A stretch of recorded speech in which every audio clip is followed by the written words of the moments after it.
Hey, good morning and welcome back everybody. Another Phantom Fun Day, which is kind of phantomless at the moment, if you notice in the hangar.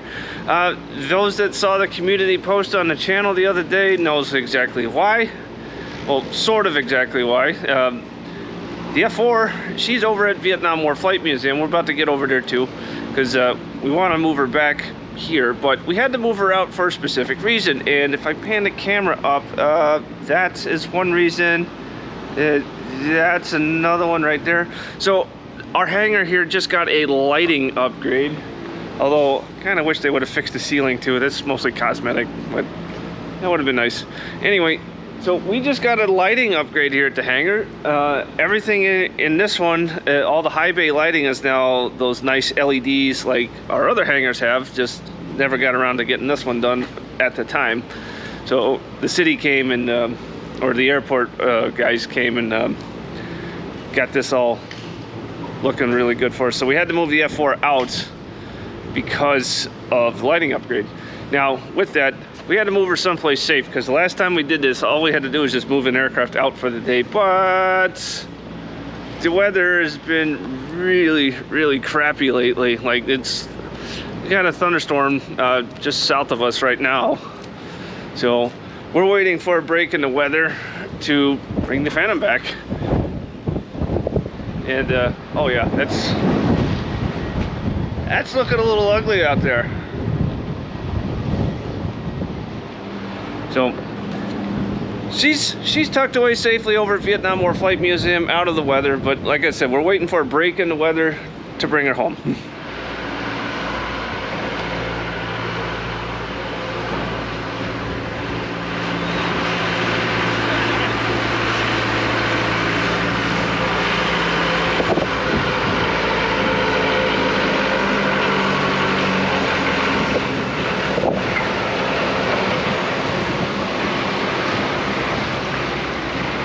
There she is.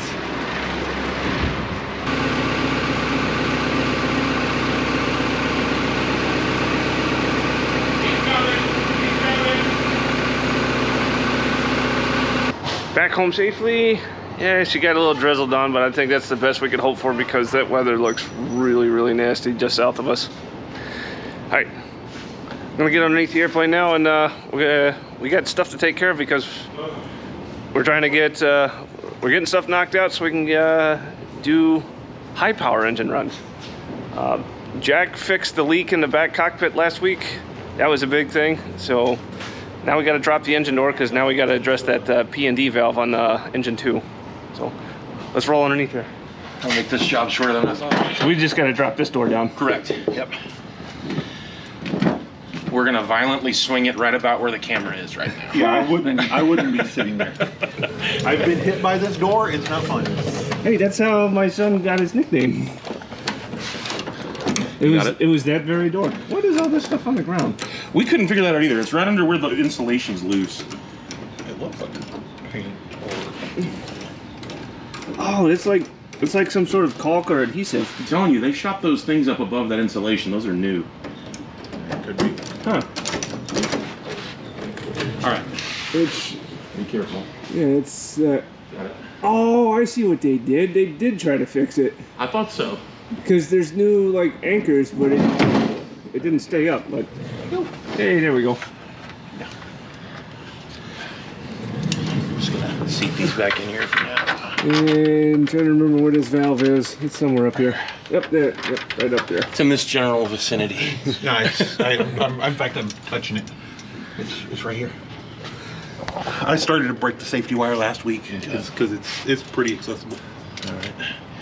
Will it be helpful if we get the shielding out of here? Not gonna need to. Okay. Maybe to safety wire it, but that's a problem for whoever safety wires it. Right. Well, we'll just see what the book says, because it's all gonna be done by the book. So. Nice big old engine. Yeah. We'll giddy up and go. Mm-hmm. Just a bit. Nice. All right. Let's see what we got going on in here. Yep, the old folding chair fun. All right, so number 2. Oh yeah, that is a little loose. Ah. So, the last time we did engine runs,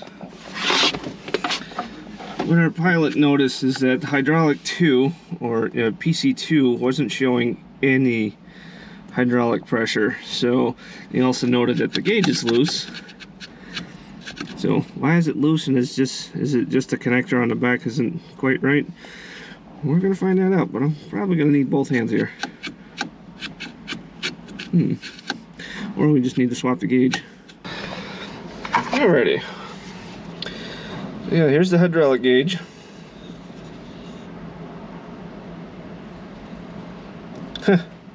This was tested, the last time this was tested was March 23rd, 1999. That was 26 years ago. Wow. Alright, so yeah, this was not indicating, and it actually looks like it's stuck at 4,500 psi, which is way above normal. It's supposed to be about 3,000 psi, like you see over here. Okay, so this gauge may be bad. And looking, this is where it goes in the panel. That's the connector plug right there. And I just inspected that, and it looks fine. There's no bent. Everything's looking good there. Nothing strange. And the clamp looks fine too. So I'm going to swap in another gauge, and we'll check this out for the next time we fire up the engines. Or we put the mule on it. One of the two. What I found is why this thing came loose in the first place is there's a screw that sheared. Unknown why. But there's a sheared screw, and it made this clamp loose, so it's made the gauge loose, and it worked its way around. So what we're gonna do is I gotta get that second screw out. So you can, like, if you look here on this gauge, there's two screws that hold the clamp ring in place. This is a replacement, but this is a clamp ring, and you got a screw on the top and bottom. And I have to, there's a screw there, which I can get to, and there's one there, but it's underneath this bezel. So I gotta pull this bezel, so which means I gotta take that screw out, and then every one of these bulb holders out, and possibly pull this knob off real quick, and then that'll come off long enough for I can get that screw out. So let's get this done. It might, but I think I can make it clear. Probably swinging out of the way. Yeah. I'm near certain this master arm switch has not moved in. Is it pinned? Shouldn't be. Wow, that doesn't even want to eat. It doesn't even want to pull. Want to pull out? No, that's okay. I just need to get enough of an angle off of this. There we go. Now I got enough angle to get to that last screw. Where's screwdriver? There you are. You want a number 2 bit? Oh, got it.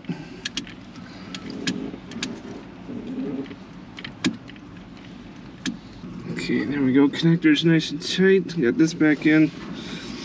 We're gonna run this because what I learned is this did indicate while it was loose, but if you tapped on it, like, it almost acted like there was a loose connection, even though it didn't feel that way. We're going to test it and verify that yes, this gauge does indeed have a problem, or it might not, because we just fixed the clamp and inspected the connection, reconnected it.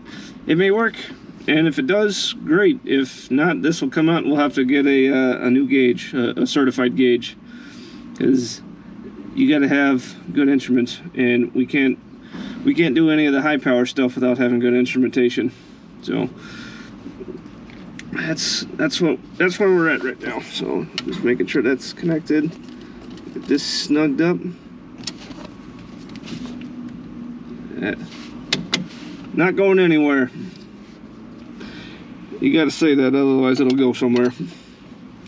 All right, let's put this back into place. I wonder what's up with that master arm switch. Then again, nobody's touched this in years. I'm gonna have to fiddle with this. There we are. There we go. Back into place. Now I gotta get that screw back in and put all the light bulbs and put the knob back. Awesome. All right, there we go. All back in. That's pretty solid. It's connected well. Yes. All right, so what we plan on doing, it's not raining now. We're keeping an eye on that for sure. But what we're planning on doing is rolling over the Dash 60 and the hydraulic mule.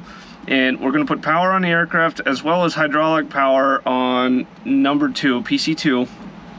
And we're gonna verify that this gauge either works or doesn't. Because if it doesn't, that means we need to get moving now to get a either a new gauge or one that's been certified that is functional and put that in the aircraft. But yeah, we need to get on that sooner rather than later if this is indeed a bad gauge. So we're gonna test that hopefully today. If the weather turns crap on us, we're gonna scrap that idea and come revisit that probably next weekend. But that's where we're at with this. All right, picked up all my tools, just did a FOD sweep, everything's looking good.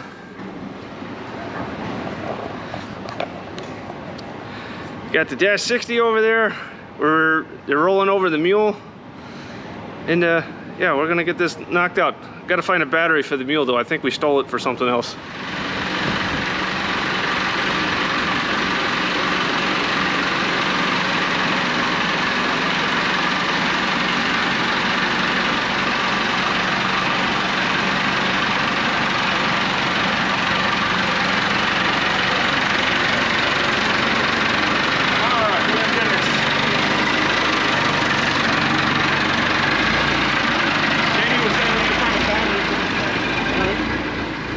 Now what you guys saw there, that was a master at being able to push a 4-wheel steering axle trailer, which again, if you guys have never done that before, it is very difficult because it's so easy to push that tow bar off center, and then now the cart's gonna go off one direction or another, and it's so tricky. And if you've never done it before, it is a very, very difficult skill to learn. And Will is an absolute master at doing that. As you guys saw, trying to get that mule away from the Huey safely. Yeah, that's pretty good stuff. Another update. So on the NC8 from last week, we got lucky and we found a relay, a new one. Our parts guys are miracle workers sometimes, being able to find some obscure crap. But so we're expecting that hopefully next week, so I'm not messing with the NC8 this week. To answer a question from you guys as far as why don't we get a power converter that runs off of normal electricity instead of using these carts all the time? Well, that would be nice.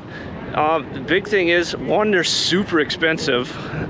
Yeah, they're really not cheap. The other half of that is we don't own any of these hangars. We lease them from the airport here. Everyone that has an aircraft here at this airfield leases the hangar space. So anything that we would want to permanently install would have to get approved. The other piece of that is, and you guys can see a little bit of this behind me, like up here on this power pole, we do have 3-phase grid power available to us. The big thing is we would have to also not only buy the equipment that we need for the hangar, we would need to be able to tap into that and have it ran all the way to where it's got to go. Also very expensive to have that kind of stuff done. And then again, the airport guys would have to approve anything along that lines. So that's why we've never really pursued that.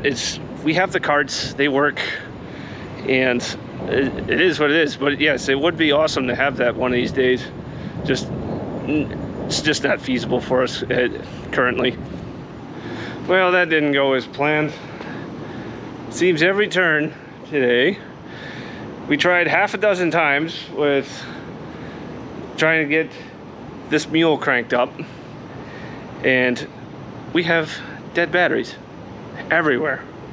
The only thing that really doesn't have a dead battery is the tug and this. I'm not getting that battery out of there. yeah, we got dead batteries, and we tried about half a dozen times, and we borrowed a battery cart, and that didn't go well, and we are not going to tempt fate. So we got batteries on charge. We're gonna try this next week. We want to test that gauge, like I said, but yeah, we're not gonna push our luck for today. That part sucks, and I didn't film any of it. Sorry, guys. Holding.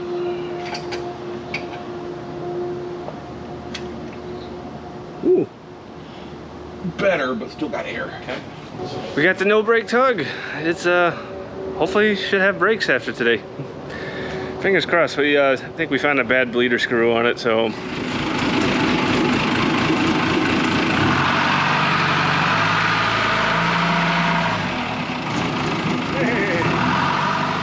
We fixed something. we did. All right, everybody. That's about all we got here this week. Is, you know, between the weather and dead batteries and everything. We got a good solid working plan for next week though. So thank you all for watching. We'll see you next time.